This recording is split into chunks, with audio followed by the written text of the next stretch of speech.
A brief history of Gaza's 75 years of woe. Gaza, passed from the Ottoman Empire to British to Egyptian to Israeli military rule since the 1900s, is now a fenced-in enclave inhabited by over 2 million Palestinians.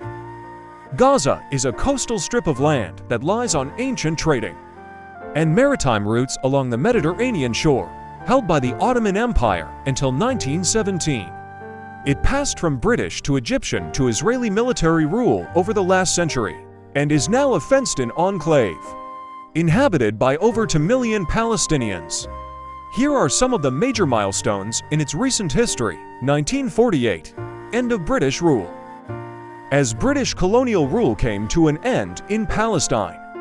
In the late 1940s, violence intensified between Jews and Arabs, culminating in war between the newly created State of Israel and its Arab neighbors in May 1948.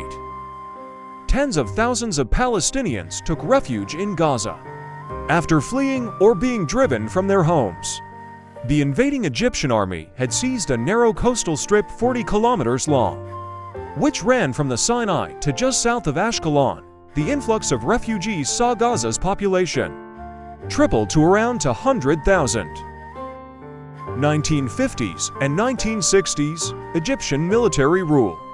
Egypt held the Gaza Strip for 2 decades under a military governor, allowing Palestinians to work and study in Egypt. Armed Palestinian Fedayeen, many of them refugees, mounted attacks on Israel, drawing reprisals. The United Nations set up a refugee agency, United Nations Relief and Works Agency UNRWA, which today provides services for 1.6 million registered Palestine refugees in Gaza, as well as for Palestinians in Jordan, Lebanon, Syria, and the West Bank.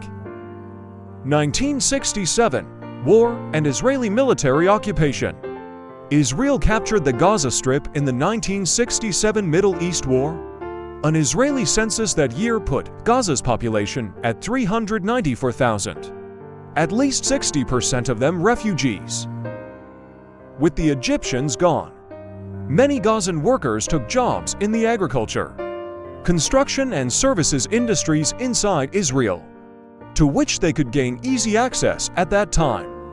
Israeli troops remained to administer the territory and to guard the settlements that Israel built. In the following decades, these became a source of growing Palestinian resentment. 1987, First Palestinian Uprising. Hamas formed. 20 years after the 1967 war, the First Intifada, or uprising, occurred. It began in December 1987 after a traffic accident in which an Israeli truck crashed into a vehicle carrying Palestinian workers in Gaza's Jabalia refugee camp, killing 4. Stone-throwing protests, strikes, and shutdowns followed. Seizing the angry mood, the Muslim Brotherhood created an armed Palestinian branch, Hamas, with its power base in Gaza. Hamas became a rival to Yasser Arafat's secular Fatah party that led the Palestine Liberation Organization. 1993, the Oslo Accords and Palestinian semi-autonomy. Israel and the Palestinians signed an historic peace accord in 1993 that led to the creation of the Palestinian Authority. Under the interim deal, Palestinians were first given limited control in Gaza and Jericho in the West Bank. Arafat returned to Gaza after decades in exile. The Oslo process gave the newly created Palestinian Authority some autonomy and envisaged statehood after 5 years, but that never happened. Israel accused the Palestinians of reneging on security agreements, and Palestinians were angered by continued Israeli settlement building. Hamas and Islamic Jihad carried out bombings, leading Israel to impose more restrictions on the movement of Palestinians out of Gaza.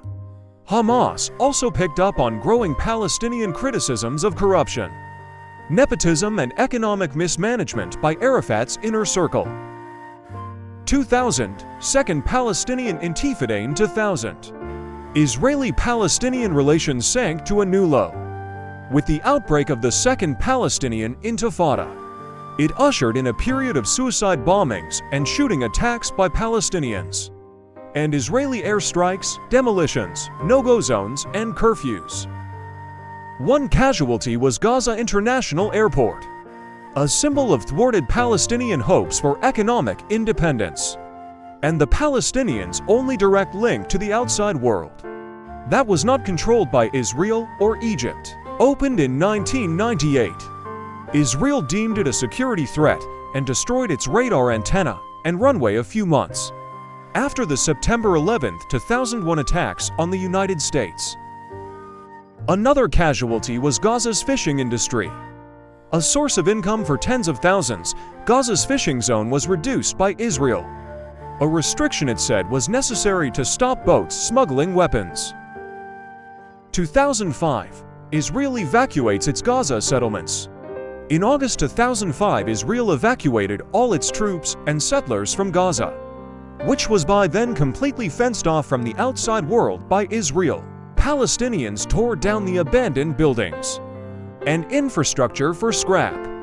The settlement's removal led to greater freedom of movement within Gaza, and a tunnel economy boomed as armed groups, smugglers, and entrepreneurs quickly dug scores of tunnels into Egypt. But the pullout also removed settlement factories, greenhouses, and workshops that had employed some Gazans. 2006, isolation under Hamas. In 2006, Hamas scored a surprise victory in Palestinian parliamentary elections, and then seized full control of Gaza, overthrowing forces loyal to Arafat's successor, President Mahmoud Abbas. Much of the international community cut aid to the Palestinians in Hamas-controlled areas because they regarded the group as a terrorist organization. Israel stopped tens of thousands of Palestinian workers from entering the country, cutting off an important source of income. Israeli airstrikes crippled Gaza's only electrical power plant, causing widespread blackouts, citing security concerns. Israel and Egypt also imposed tighter restrictions on the movement of people and goods through the Gaza crossings. Ambitious Hamas plans to refocus Gaza's economy east, away from Israel, foundered before they even started. Viewing Hamas as a threat, Egypt's military-backed leader Abdel Fattah al-Sisi, who took power in 2014, closed the border with Gaza and blew up most of the tunnels, once again isolated. Gaza's economy went into reverse. Conflict cycle. Gaza's economy has suffered repeatedly in the cycle of conflict, attack and retaliation between Israel and Palestinian fighters. Before 2023, some of the worst fighting was in 2014, when Hamas and other groups launched rockets at heartland cities in Israel. Israel carried out airstrikes and artillery bombardment that devastated neighborhoods in Gaza. More than 2,100 Palestinians were killed, mostly civilians. Israel put the number of its dead at 67 soldiers and 6 civilians. 2023 to surprise attack in Oct. 7. Hamas fighters launched a surprise attack on Israel, rampaging through towns, killing hundreds, and taking dozens of hostages back to Gaza. Israel took revenge, hammering Gaza with airstrikes and razing entire districts in some of the worst bloodletting in the 75 years of conflict.